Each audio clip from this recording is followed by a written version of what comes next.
సినిమాకి ప్రమోషన్ అనేది చాలా ముఖ్యం. అందుకే మేకర్స్ రిలీజ్ డేట్‌ని ముందే ప్రకటించేసి విడుదలకు నెల, 2 నెలల ముందు నుంచే విపరీతంగా ప్రమోషన్స్ చేస్తూ ఉంటారు. అలాంటిది నందమూరి హీరో కళ్యాణ్ రామ్ మాత్రం కేవలం 2 వారాల ముందు విడుదల తేదీని ప్రకటించి షాక్ ఇచ్చాడు. కళ్యాణ్ రామ్ హీరోగా ప్రదీప్ చిలుకూరి దర్శకత్వంలో రూపొందుతున్న చిత్రం 'అర్జున్ సన్ ఆఫ్ వైజయంతి'.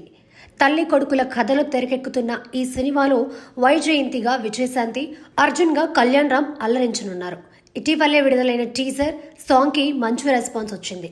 ఈ సినిమా మే లేదా జూన్లో విడుదలయ్యే అవకాశం ఉందని వార్తలు వచ్చాయి. అయితే అనూహ్యంగా ఈ చిత్రాన్ని ఏప్రిల్ 18న విడుదల చేస్తున్నట్లు ప్రకటించారు. సరిగ్గా విడుదలకు 2 వారాలే సమయం ఉంది. ఈ 2 వారాల్లో సినిమాని ప్రమోట్ చేసి భారీ హైప్ తీసుకురావడం అంత తేలికైన విషయం కాదు. అలాంటిది కళ్యాణ్ రామ్ తన కొత్త సినిమా విషయంలో తీసుకున్న నిర్ణయం సంచలనంగా మారింది. నందమూరి అభిమానులు కూడా ఇలా సడన్ గా విడుదల తేదీని ప్రకటించడంతో షాక్ అవుతున్నారు. అర్జున్ సన్ ఆఫ్ వైజయంతిపై ఒక్కసారిగా హైప్ వచ్చేలా చేయాలంటే అదిరిపోయే ట్రైలర్ను రిలీజ్ చేయాలి. అలాగే ప్రీ రిలీజ్ ఈవెంట్ కోసం బాలకృష్ణ లేదా జూనియర్ ఎన్టీఆర్ని రంగంలోకి దింపాలి.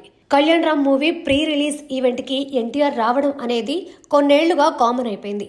ఇప్పటికే కళ్యాణ్ రామ్ నటించిన పలు సినిమాల ఈవెంట్స్కి గెస్ట్గా వచ్చాడు.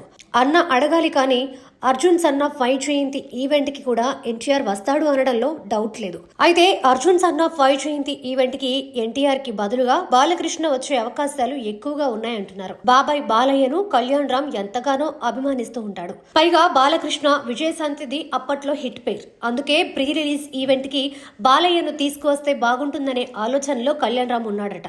మరి అర్జున్ సన్ ఆఫ్ వైజయంతి ఈవెంట్కి బాలయ్య వస్తాడో లేక ఎన్టీఆర్ వస్తాడో చూడాలి. లేదంటే ఇద్దరు వచ్చి బిగ్ సర్ప్రైజ్ ఇస్తారేమో చూడాలి. అదే జరిగితే నందమూరి అభిమానుల ఆనందానికి అవధులు ఉండవు.